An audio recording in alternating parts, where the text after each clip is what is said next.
Sir Jay, may balita ako sa iyo. Meron daw galit na galit sa inyo na isang manggugupit.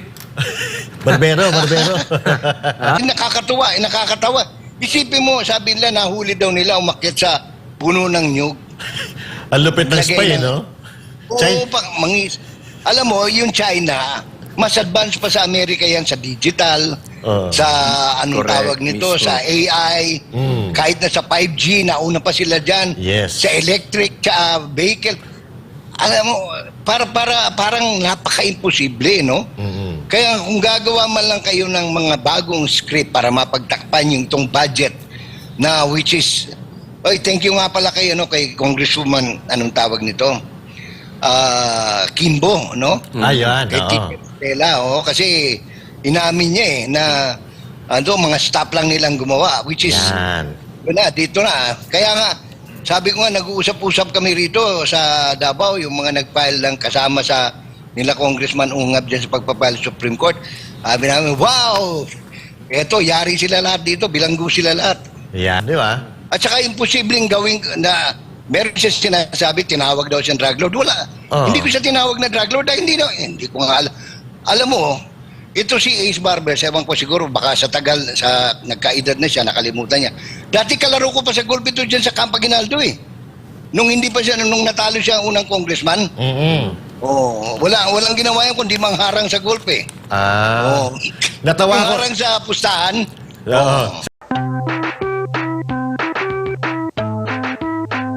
Sir Jay, may balita ako sa iyo. Meron daw galit na galit sa inyo na isang manggugupit.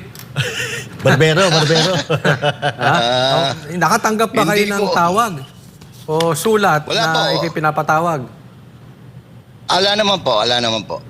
Oo. Wala natakot sa inyo, no? Sir Jay, no? May, tapos ka Hindi na ba? kasi ang alam ko kasi ang iniimbita nila mga dalubhasa sa journalism, sa digital, yung sa new media, no? Hindi naman tayo dalubhasa sa new media. So siguro, tsaka vlogger, hindi naman tayo vlogger. Ako'y may page sa Facebook. Yun, doon ako naglalagay ng mga saloobin ng isang hamak na magsasaka, isang retirado, isang senior citizen, at isang consultant sa maraming bagay na baka makatulong, no? Ganun lang naman, simpleng buhay na andito sa bukid. At may nabalitaan kami, Sir Jay, na pinatawag na daw po si Attorney Trixie at saka si Mark Lopez. Anong take niyo po dyan? Nabasa ko na naimbita sila, no? Siguro kasi magagaling yan eh. Magaling na abogado si Attorney Trixie, isang abogado, dating press secretary. So siguro marami siyang maitutulong sa sa Kongreso. Pero ako, kung gusto niyo pag-usapan yan, ang tingin ko diyan kasi useless eh. Kasi bakit? Unang-una, papatapos ng 19th Congress. They barely have less than 20 session day. Hindi mo maipapasa ang batas sa loob ng 20 araw. Correct. Di ba? Yung ang budget eh, simula July, tinanggap nila hanggang ngayon, palpak pa, di ba? Yes, sir. O national budget na yon.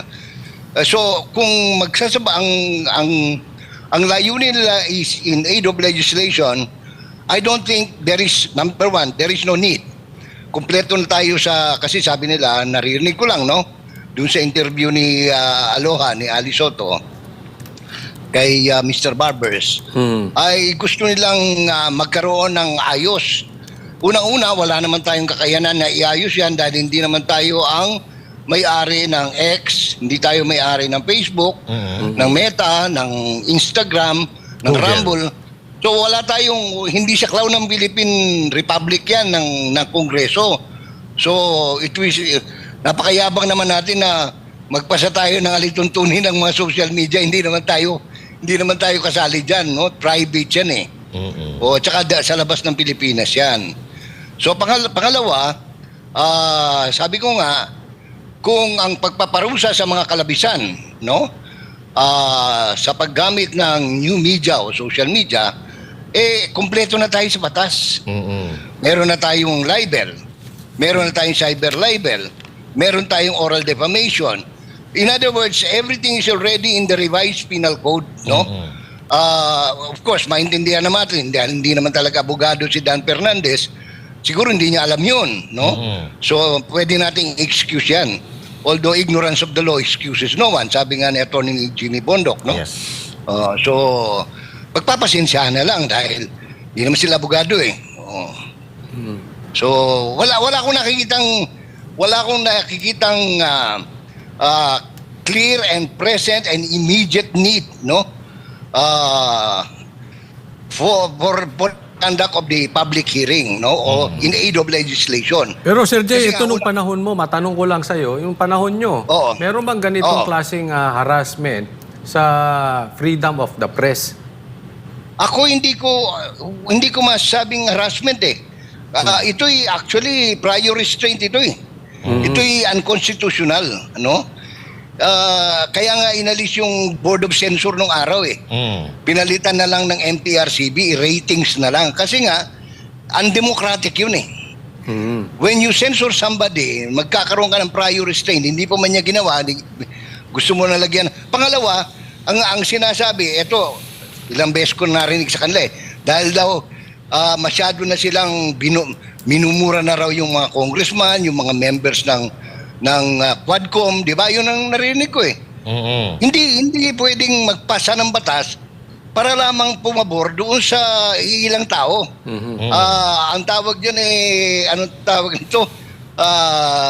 Class legislation. Class Bawal po legislation. yun. Yes. O kung hindi naintindihan ng mga mambabatas yan, siguro, sabi nga ni Senator Tito Soto, siguro pag-aralan nyo muna yung sarili nyong rules and regulations. Kakahiya na kasi.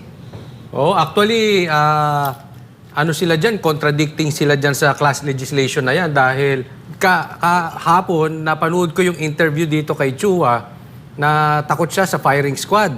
At sabi niya, hindi tapat yung firing squad na yan kasi class legislation nga yan. So sabi ko, Hindi ang class bakit legislation. hindi mo pagalitan si Dan Fernandez? Di ba? Yan yung inaano nila dyan, class legislation yun eh. Yung firing squad, unang-una, ang dapat ibalik nila yung death penalty muna. Bago yung firing squad. Kasi, ang firing squad is one form of death penalty which is not present now. Inalis na yan eh. So, ibalik muna nila. Yes. Ngayon, pag binalik nila, i-identify nila doon, ano ba yung mga klase ng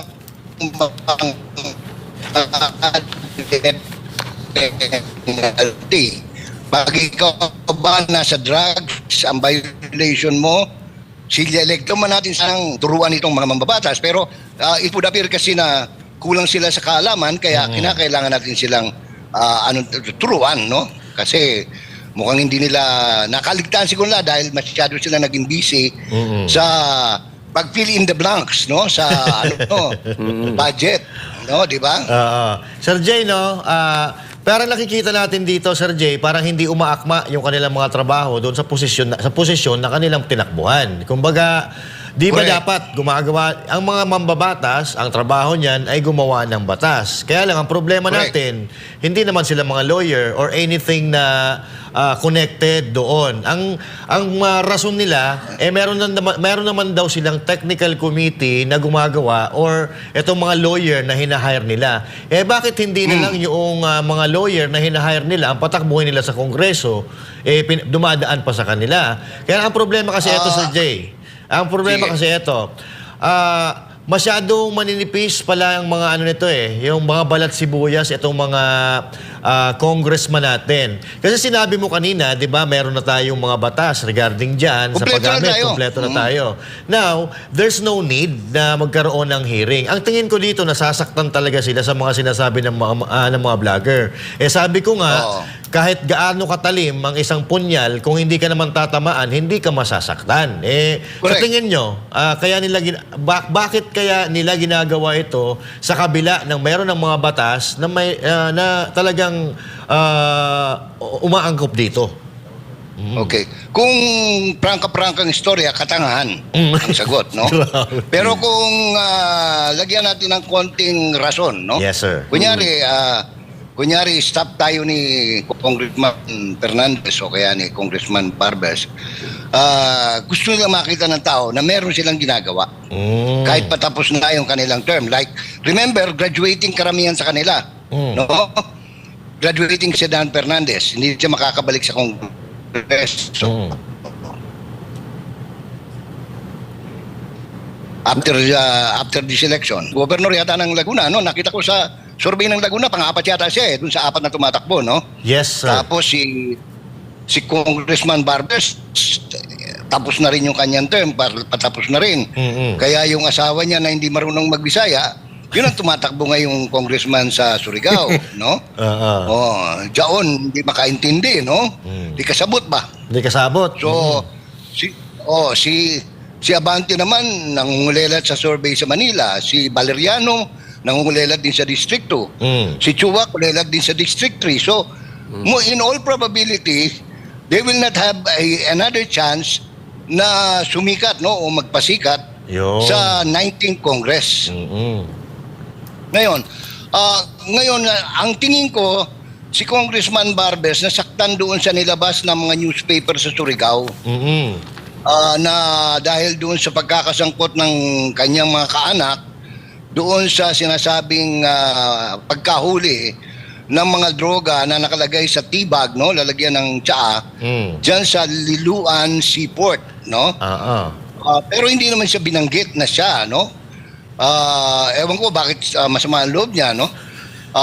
Ito ay galing sa mga newspaper na local. Ang problema kasi, dahil ang media ngayon ay bukas na sa lahat, nakikita ng siguro mga vloggers from Manila, ng mga social media enthusiasts,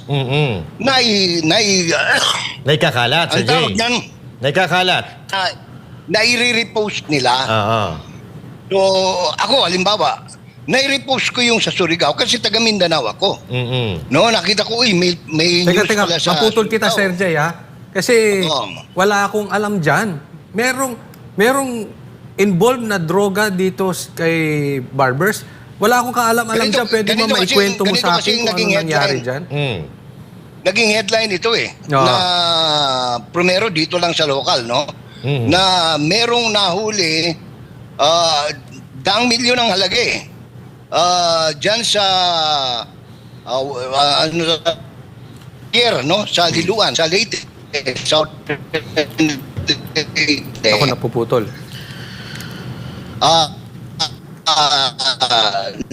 Nahuli nila yung Sir Jay? Sir Jay? Pakiulit. Medyo napuputol po kayo. ng Shabu. Oo. Hello. Yan, okay ba? na. Sir Jay, eto pa, follow-up question doon sa tanong ni Coach Oli, follow-up question. Internet connection.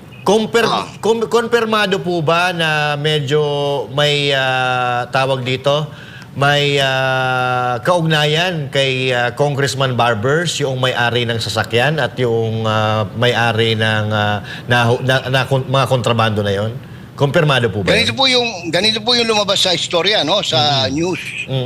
Na yung PIDEA at saka yung local police sa Southern Leyte, nasabat nila yung isang sasakyan na puno ng karga ng shabu, no? Nako. Na nakalagay, yung sasakyan na yan. At sinasabi na ito ay iniwan ng driver, no? Tumakbo yung driver, pero ang initial report ng police, ng PIDEA, yan ika, no? Sabi ng mga may kapangyarihan, ay pag-aari ng pamilya Barbers. So, yun ang sa news, no? Ngayon, ewan ko bakit siya nagre-react, no? Dahil yun naman ay binalita. Yun na nga. So, kung hindi totoo, kung hindi sa kanila, di ipalabas nila yung rehistro. Ilalabas natin, mga sinungaling yung dyaryo dyan sa Surigao, hindi naman pala totoo. Ngayon, kung totoo, mas malaki pa ipapaliwanag nila, di ba? Yes. Tayo naman, tinatanggap naman natin yung paliwanag, no? Kasi yung pinaglagyan, may negosyo yung tsaa yung mga barbers. Ay. So yan. May negosyo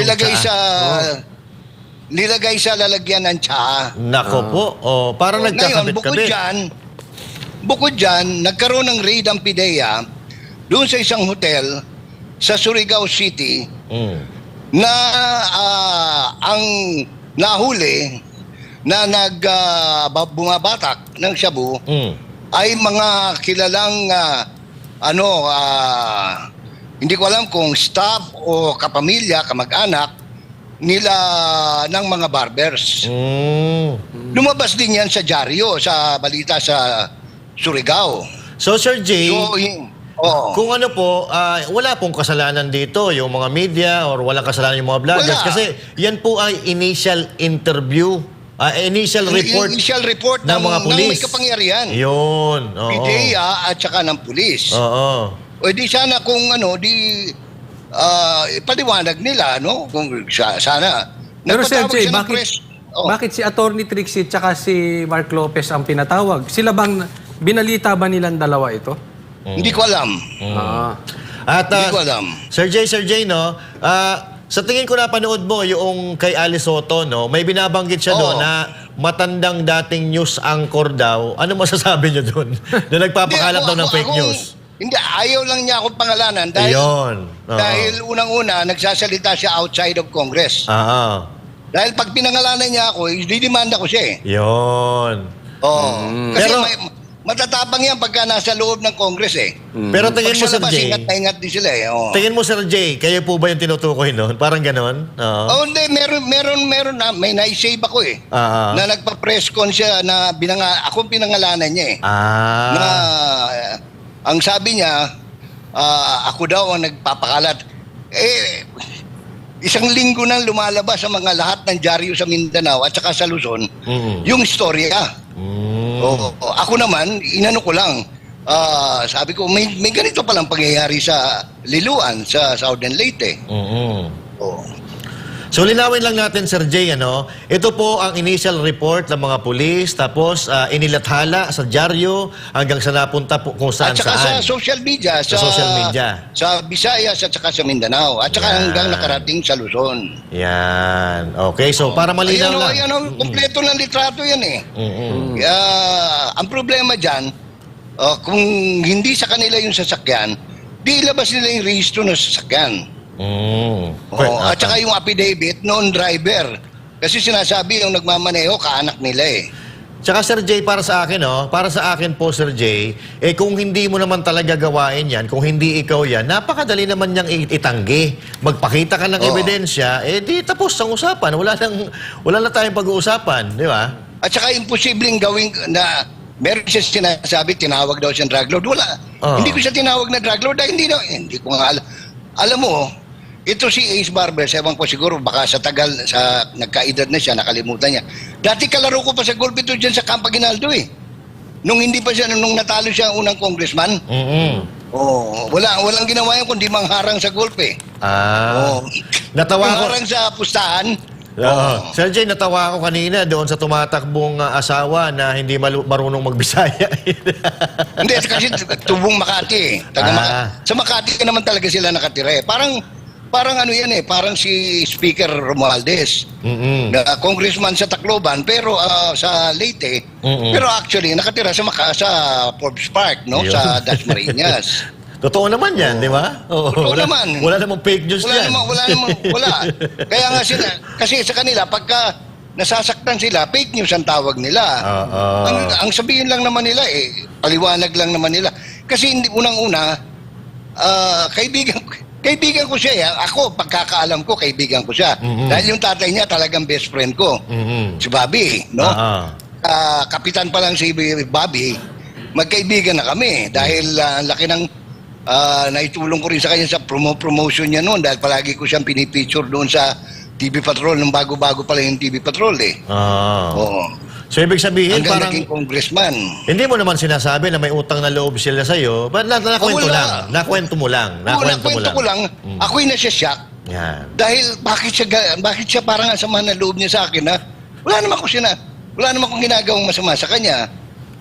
Katunayan, ang alam ko, magkaibigan kami dahil linggo-linggo magkasama kami naglalaro ng golf sa Aguinaldo. Yun.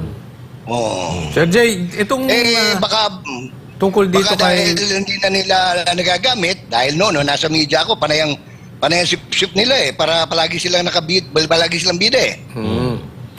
Oo. Mabalikan natin itong kay Barbers, no? Umuusad na ba yan? O parang yung dating nahuli na nagpadala ng... Nawala na lang bigla yung balita eh. Hanggang Wala na, ngayon, no? Tapos naglabas pa ng ano. Nakakatuwa nga yung PDEA eh. Naglabas sila ng in defense of of barbers. Oo. Na imbis na developing story kung ilan ba yung kilo, ang grade ng shabu, yung mga wala. Ang sinasabi nila, hindi totoong pag-aari ni barbers yung sasakyan. O kung hindi totoo, kanino yung sasakyan? Ganun nga, hindi natin Diba, nalaman yung mga ganun?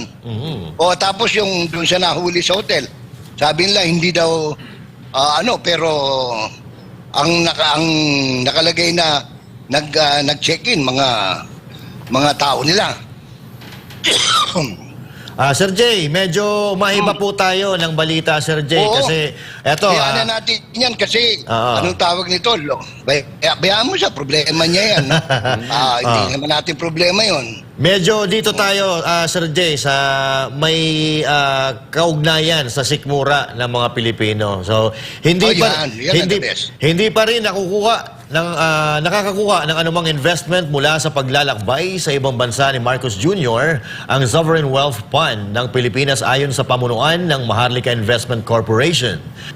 Yun. Matindi itong balita na ito kasi medyo nakalimot tayo dito sa Maharlika Investment Fund na to, ha? Kasi alam mo, pinaiingay nila tong Quadcom, tapos parang nalusutan tayo nito dahil ito yung investment na tayo naglabas ng pera na sa ating expectations ay may babalik sa atin. Pero parang lumalabas, wala naman tayong nahihita rito. Anong petsa na? Meron na bang nagawang proyekto or meron na bang pumasok na negosyo? Ngayon, eto na naman sila, mangangako na naman, tapos hindi na naman matutuloy. Hanggang sa promises lang tayo. Sir Jay, anong take mo rito sa Maharlika Investment Fund? Ano ito, parang history repeats itself, Master Judea, no? Coach Oli. Naalala nyo, bibigyan ko lang kayo ng konting background lang. Naalala nyo nung nagkaroon ng problema dyan sa kuryente sa Puerto Princesa? Yes, naalala ko pa yun, Ang Sir Jay. nagpapatakbo ng kuryente dyan, yung mga badge. Yung badge. Ngayon, dahil anong tawag ito, magastos daw para i-operate yan, binenta ng gobyerno. Panahon ni Pinoy ito, panahon ni Pinoy. Yes. Binenta ng gobyerno sa Aboitiz. Tapos, siyempre, pinagawa ng Aboitiz. Ganun ang negosyo ng private eh. Nung mag-aayos na yung mga badge, nag-short ng kuryente sa Puerto Princesa, binili uli ng gobyerno yung binenta at sobra-sobra ng kamahal. Ganito rin ang nangyari.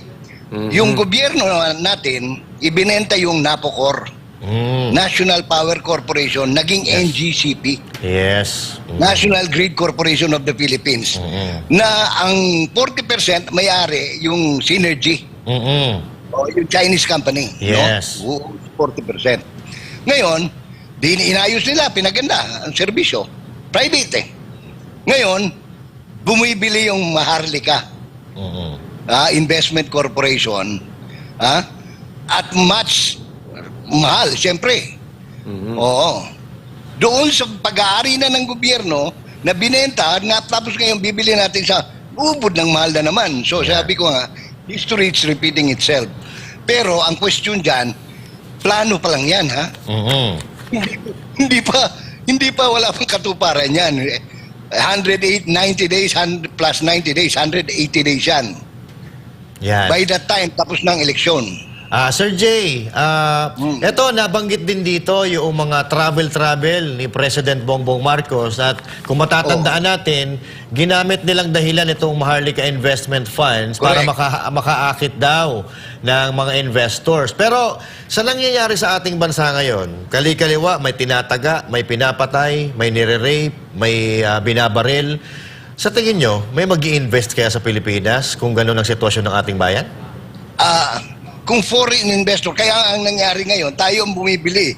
Tayo bumibili, nag-i-invest doon sa pag-aari na ng gobyerno na binenta, no? Ngayon, kung inaasahan natin, foreign direct investment Siyempre, kung ako yan ang expertise ko, yan ang trabaho ko.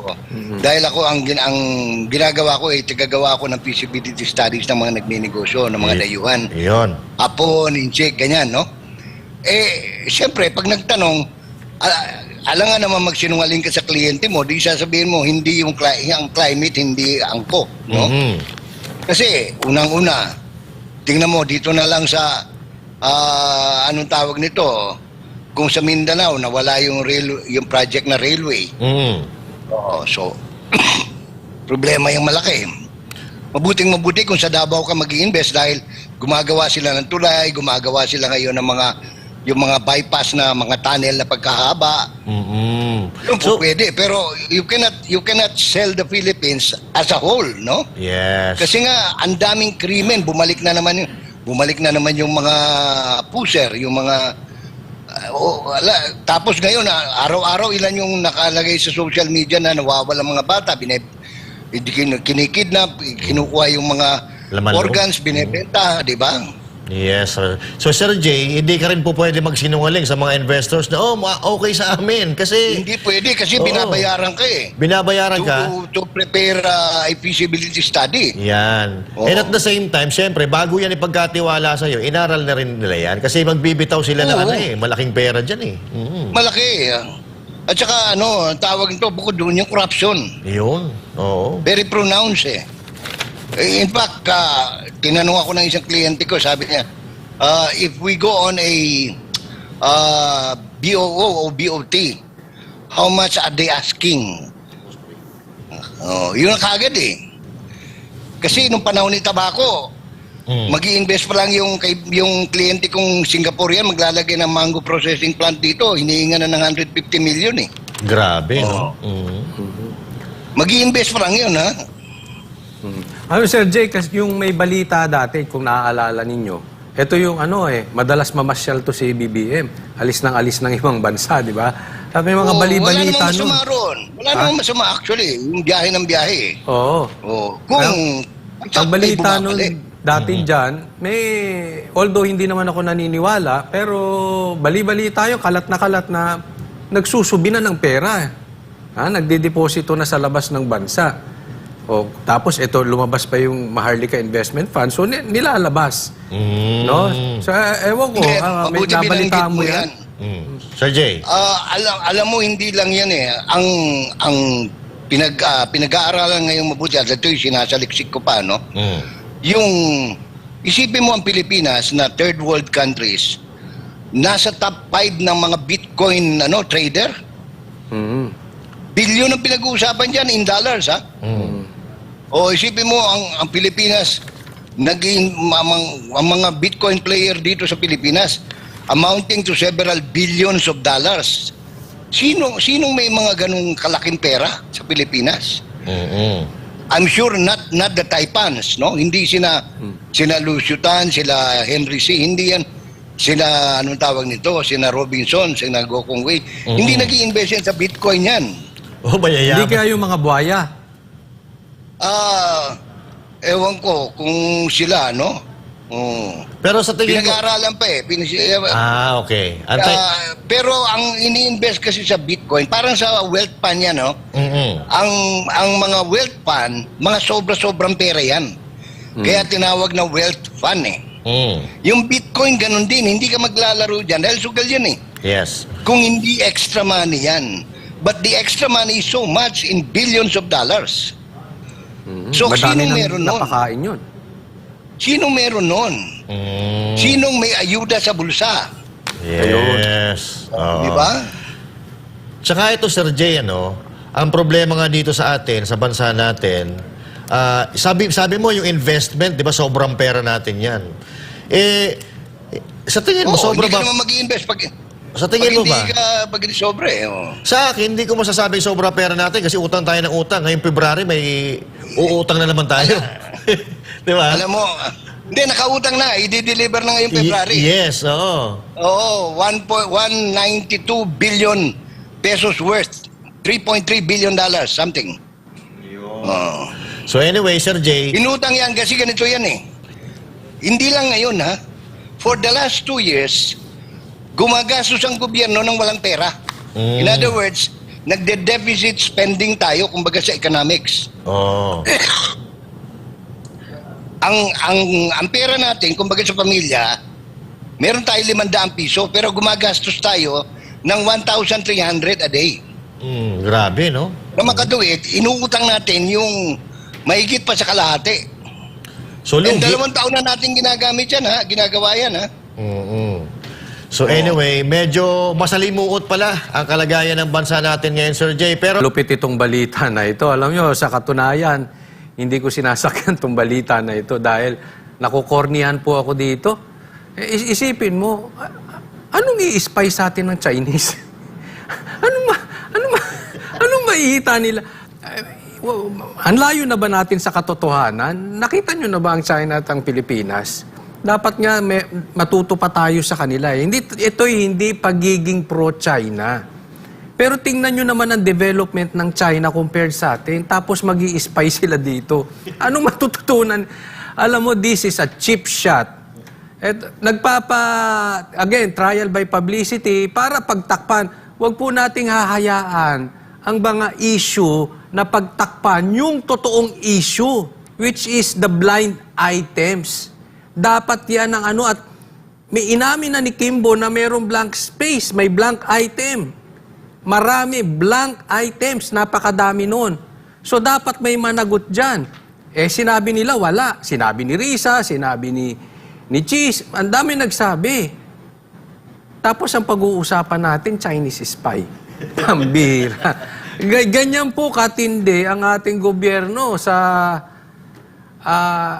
kaya nga pinaiikot-ikot nila. At kanina nabanggit ni Sir Jason sa yung kasi ito na yung parang last huran itong mga kongreso natin eh. Tapos yung iba mukhang matatanggal pa, mukhang matatalo. So gusto nila magpasikat ng bago. Pero again, gagamitin nila para may mga pagtakpan yung blank items. Pero parang sa tingin ko nagkamali sila. Dahil kung gusto nilang magpasikat, hindi dapat si Atty. Trixie at saka si Mark Lopez inimbita nila. Alam naman nating matatalino yan. Baka lalong bumaligtad at magkabuhol-buhol yung dila ni Dan Fernandez dyan. I mean, obviously, matatalino tong mga taon to. Dapat medyo nag-imbita kayo ng hindi kasing talino nila.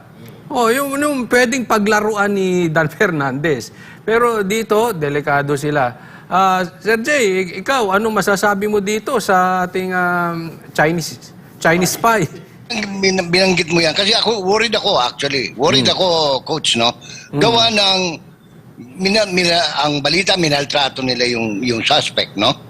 Tapos pangalawa, unang-una, nung mag-umpisa tayo doon sa mga gadgets na pinakita nila, Diyos ko po, 19 kupong-kupong pa yun. Mga anong tawag nito? Mga ginagamit sa text blast. Nung unang nangangampanya pa, nung may mga kliyente pa akong politisyan, sa Mindoro, sa Samar, ginagamit namin yung mga equipment na yun, pang text blast, no? Kaya very familiar sa akin yung pangalawa, dito sa yung hindi man lang binigyan ng pagkakataong madala o makakuha ng abogado itong mga ito. Alam mo, pag binalikwasan tayo ng China diyan, doon ako worried. Halos kalahating milyong Pilipino ang nasa China, Hong Kong, Macau. Singapore pa. Singapore pa. Imagine kung gawin din nila sa atin 'yan sa mga OFWs natin, sa mga Filipino expats. Di man naetot na. So, pangalawa, nakakatawa. Isipin mo, sabi nila nahuli daw nila umakyat sa puno ng nyug. Ang lupit ng spy, no? Alam mo, yung China, mas advanced pa sa Amerika yan sa digital, sa anong Correct, tawag nito, mismo. sa AI, kahit na sa 5G, nauna pa sila dyan, Yes. sa electric, sa vehicle. Alam mo, parang napaka-imposible, no? Kaya kung gagawa man lang kayo ng mga bagong script para mapagtakpan yung tong budget na which is, thank you nga pala kay Congresswoman, anong tawag nito? Kimbo, no? Ayan, Kay oo. Tito Stella, kasi inamin niya na mga staff lang nilang gumawa, which is Yan. dito na. Kaya nga, sabi ko nga, nag-uusap-usap kami rito sa Davao, yung mga nag-file ng kasama sa nila Congressman Ungab dyan sa pagpapile sa Supreme Court. Sabi namin, wow! Eto, yari sila lahat dito, bilanggo sila lahat. Yan. Oh. Tama, Sir Jay. Parang Kasi ano eh. namin eh. Parang ginastify ni Stella Kimbo, ni Congressman Stella Kimbo, yung mga inilabas ni Pangulong Duterte at saka ni Ungab. Parang pinatotohanan niya. Correct. Oo. At saka hindi lang yun, nagturo pa. Correct. Oo. Yung tinuturo niya, deny and deny. Si Senator Cheese. Yan. Oo. Oo. Kasi sabi niya, ang nagpili in the blanks, taga Senado eh. Correct. Oo. So O, di na, naloko na. ilan lang naman ang taga-Senado na nandun? Kung hindi si Senator Grace po, si Chis Escudero. Hindi ba? Silang kumakatawan sa House. Finance. Dahil wala si Martin doon eh, Romualdez eh. Si Ko at saka ito sila Estela, yung grupong 'yon.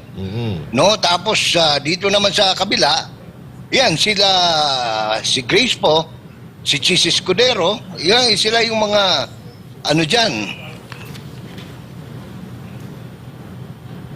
Sir Jay? Oo. Sir Jay, itong pag-akyat nila Attorney Vic dyan sa Korte Suprema, anong masasabi mo dito? Kung halimbawa, katigan sila ng Korte Suprema, anoong mangyayari? Ang mangyayari dyan, hindi naman mapapasama ng gusto yung gobyerno eh. Ang gagawin dyan, i-declare unconstitutional yan, siyempre, no? Pag unconstitutional yan, marami kasi yung players doon, no? Unang-una, maparusahan yung lahat na naggumawa ng mga insertions, ng mga fill in the blanks, no? Kasi, criminal yun eh, no? Pangalawa, yung budget itself, ibabalik yan. Ibabalik sa Kongreso yan para ayusin sila. In the meantime, para hindi yung gobyerno, hindi ma-paralyze. Magre-reenactment sila sa budget. Reenacted budget ang gagamitin nila. Which means, kung ano yung budget ng 2024, yun muna ang gagamitin until such time na makapagpasa ng bago na tunay na budget.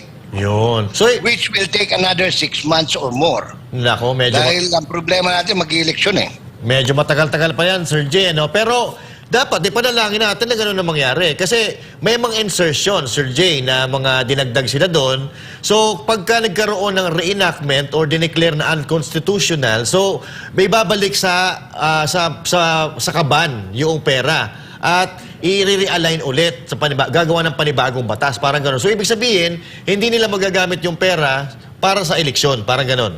Mga akap-akap, hindi na magagamit kasi ang pairalin kung ano yung budget noong nakaraang taon. Noong nakaraang taon, halimbawa, hanggang doon ka lang, walang bagong akap, walang bagong AX, walang bagong tulay, wala basta kung ano yung mga dati na para lang magtuloy-tuloy yung gobyerno. Kawawa sila doon, Sir Jay. Wala silang gagamitin sa eleksyon. Mag-e-eleksyon pa man din. Hindi nyo bibigyan ng pera. Kaya nga sila kaya nga kung ano-anong pagtatakip ang ginagawa nila. Merong threesome. Sipin mo May dati threesome? quadcom. Ngayon threesome na. Pabastos ng pabastos yung mga terminologies eh. Diba? Threesome. Quadcom eh. Mula sa quadcom ngayon, sila naman nagbinyag niyan. Threesome daw. Sipin mo kung threesome, no? Sila may sabi niyan, Sir Jay, Sila may sabi niyan. Hindi naman tayo nag-invento niyan eh. Threesome, tatlong committee. Ang problema kasi, Sir Jay, dito sa tingin mo, ayon ka sa akin dito, masyado silang naging complacent, masyado silang naging panatag na okay lang yan, wala namang magagawa yung mga yan. Ang problema nila, may Duterte, tsaka may Ungab na lumabas. Hindi, actually, hindi kahit na wala sila eh.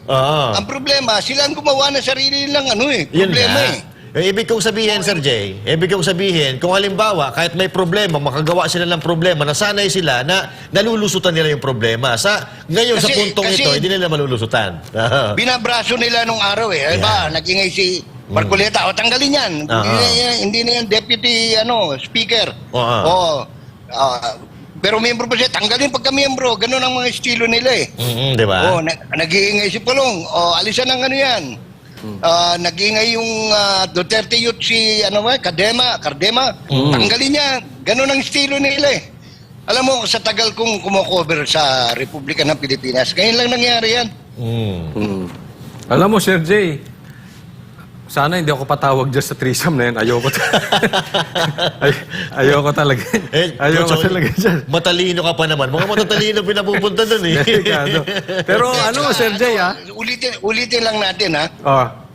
I don't think na number one, kung in aid of legislation, wala nang oras. Yeah.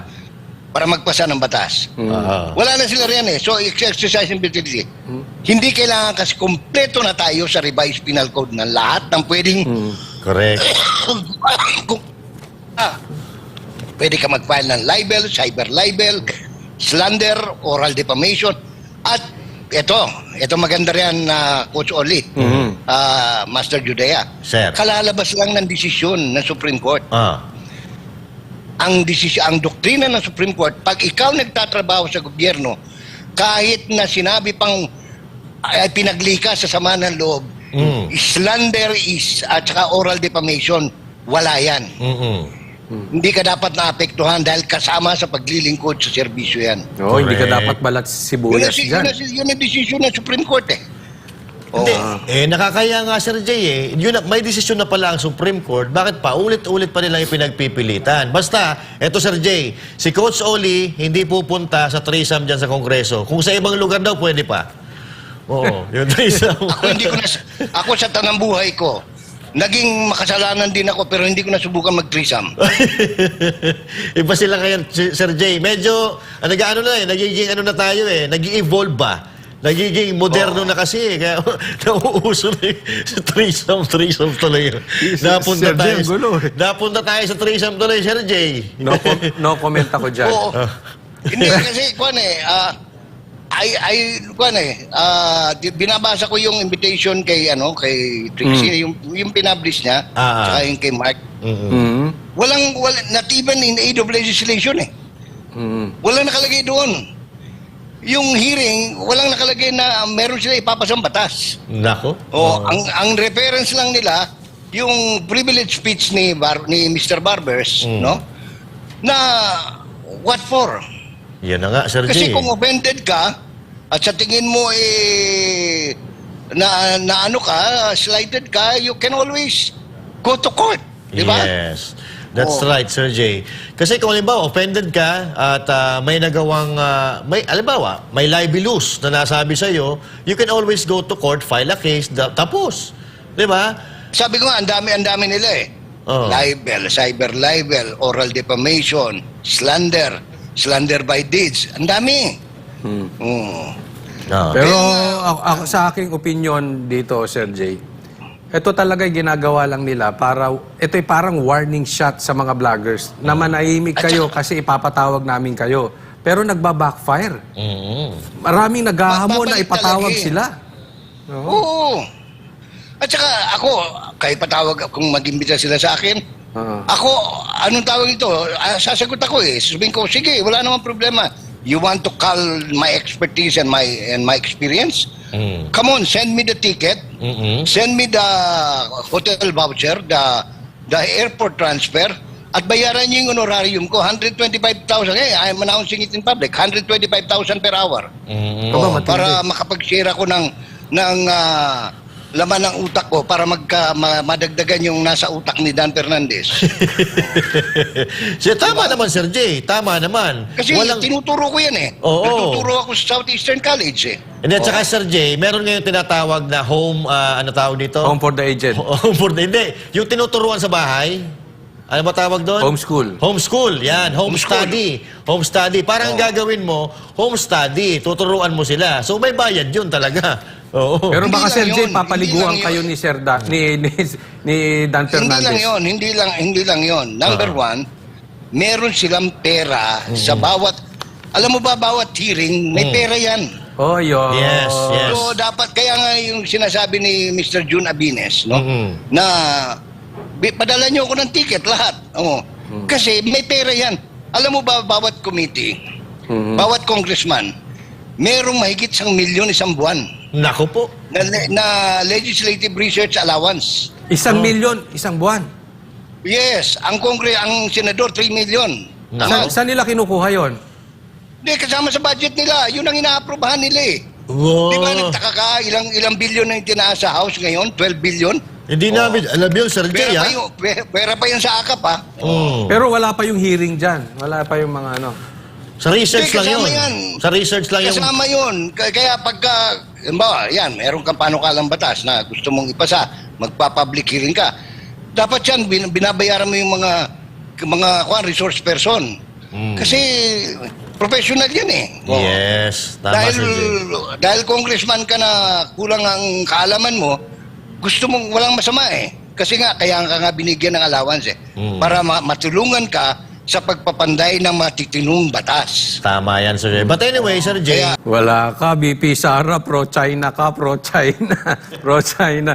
Yan na naman ang iisipin ng mga makikitid ang utak, no? Ako, isa lang ang alam ko. Dating administrasyon, nakaraan na administrasyon, o dating-dati pa wala tayong problema sa China. Ngayon, administrasyon, meron tayong problema sa China. Hindi ko alam bakit bigla-bigla na lang na nagkaganito ang ating bansa. Una, problema sa WPS. Ngayon, espiya naman. Bigla nating inaaway ang China. Wag naman sana natin awayan ng isang grupo o ang isang bansa dahil hindi natin kayang makuha ang amor ng taong bayan. Gumawa tayo ng maayos, gumawa tayo ng maganda, pagsilbihan natin ang bayan, hindi natin kailangan awayin ng China. Sa katunayan, sa ngayon ang nagbibigay pa nga ng problema sa atin itong Amerika dahil nilalagay tayo sa alanganin dito sa EDCA na ito. Di ba? Sino bang nagsumakop sa atin? China ba? Di ba? Oh. Buti na lang nanalo to si Trump at baka i-pull out na itong mga EDCA na ito at titigilan na nitong ating bansa ang dila sa puwit nitong mga kano, itong mga politiko na mga kano kasi wala na naidudulot ito eh. Alam mo, sila-sila na lang eh. Meron nga kasabihan, may nagsasabi nga na kaya ito'y inaamo. Hindi ako naniniwala dito ha. Pero ito yung mga nababalitaan ko at ito yung mga sinesend sa akin. Kaya naman daw ito'y inaamo ni BBM dahil para yung kanyang mga kaso doon ay hindi mabuksan at yung kanyang mga naka-hold na account doon, ma-open. Sabi ko, hindi ako naniniwala doon. Kasi ang mga Marcos hindi diktador. Fake hindi news yan. uto-uto at hindi magnanakaw. No? Pero balita kasi yun. Ngayon, sa wakas, mukhang makakalaya tayo dito sa mga Amerikano na sunod-sunuran itong ating gobyerno. So, hindi po China ang problema dito. Sir Jay, kayo po, ano masasabi niyo dito? Problema ang China. Oo, kasi simula nung nakipag-matigasan yung Marcos administration sa pamamagitan nila Tariela, nila Powell at kung sino-sino pa, lahat ng export namin, mga magsasaka, lalo na dito sa Katimugan, sa Mindanao, canceled lahat. No? Yung saging na dati number 1 tayo sa buong daigdig, ngayon pang-4 na lang tayo. yun. Yung order ng China, kinancel lahat. Pati yung durian, cancelado lahat. Pineapple, cancelado lahat. So, anong tawag nito? Kaya, yan ang napapala natin sa ginagawa ng ating mga namumuno, no? Hindi nila tinitingnan yung epekto nito hanggang sa mga magsasakang katulad namin. Napiktado kami, no? Ngayon, marami kasing talagang dapat pagtakpan dahil ang daming problema susulpot Master Judea, Coach Oli, no? Yes, sir. Number 1, ini-expect natin mga kalahating milyong Pilipino galing Amerika uuwi dito na posas. Nako. Oo, kasi naghigpit na sila. In fact, meron ng 24 ang isinakay. Kung hindi ako nagkakamali kanina, no? Tapos may 80 pang kasunod yun. Talagang yung lahat ng mga illegal na Pilipino na mga kasama ni, anong tawag nito, ni Eric Sylvester, no? Oo. Eric Sylvester. Pauwi na sa Pilipinas. Oo. Oo, kasi ngayon ako nga, ang payo nga, mismong ang mga kausap ko yung mga taga New York Consulate, no? 2 days ago. Ang advice talaga nila, magkusa na yung mga Pilipino. Kasi alam mo ba, Coach Oli, halimbawa ikaw, nag-TNT ka ron, ano? 20 years, palagyan natin. Ang dami mong naipundar na, bahay, lahat, no? Wala kang madadala yan. Pag nahuli ka ng ICE, no? Ng immigration, pag nahuli ka, kung ano lang nasa katawan mo, yun lang ang dala mo. Nako. Yung mga bahay mo, mga bank deposit mo, mga alahas mo, wala iwan lahat yan. Forfeited lahat Wala kang madadala. Pero kung magkukusa ka, unang-una, pupunta ka sa embassy natin para yung document mo. Kasi overstaying ka na eh. Para magawa nila ng paraan. Ito'y payo ng mga taga-consulate natin. Para magawa nila ng paraan, para maayos ka makauwi. No? Yes. Maayos mo, ma-transfer yung mga pera mo siguro sa bangko, kung ano man yun. Ito'y tulong actually, hindi sa pag-ano sa ating mga kababayan na walang papeles, undocumented. No? Kasi marami dyan, ang document nila, anong tawag nito, ampaw. Yan. Hindi, iba, yung ganon, Pekinese. Sir Jay, hindi ba dapat wala tayong kinikilingan katulad nung sa panahon ni Pangulong Duterte? Kaya lang ngayon kasi ang nangyayari, parang yung leaning natin kitang-kita na hindi dapat sana kung sino ang makakapagbigay sa atin ng tulong para sa pag-unlad ng ating bansa, nandun tayo. Kaya lang nakukulayan, Sir Jay, dahil dito sa mga leader natin ngayon na walang alam, kundi magpayaman siguro na magpayaman. Ang tawag ko nga dito sa atin ngayon, sa bansa natin, para tayong eroplanong hindi makalipad dahil maraming pabigat, no?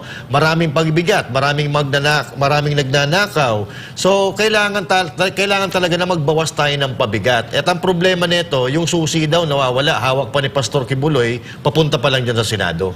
Oo. Sir Jay, mabuti binanggit mo yan. Sige po, Sir Jay. Mabuti binanggit mo yan kasi nag-imprenta sila ng bagong balota simula kahapon o nung isang araw, no? So, nabago lahat, tapos may nag-withdraw. Tapos mayroong nag-insert. So, ang importante, tandaan na lang natin yung talagang mga apelido na tunay na apelido, hindi yung pinagawa lang sa korte, yung talagang apelido. Halimbawa, Kibuloy, no? Letter Q. Hanapin nyo kaagad doon kung boboto kayo. Sabagay, lalabas pa yan. Meron pa tayo. Ang actual campaign period will start on February 11 pa. Yes. No? So, tayo bilang public service siguro, ginagawa na natin ngayon, no, yung sa sukatan ninyo sa Banateros. Kami naman sa private capacity namin, starting February 11, magsisimula na rin kami sa mga broadcast natin sa new media platform. Yun. Sa mga individual YouTube channel, Rumble, Instagram, Facebook, para ma-educate natin ang ating mga kababayan, no? Tama. Madagdagan yung ginagawa ng SMNI sa sukatan.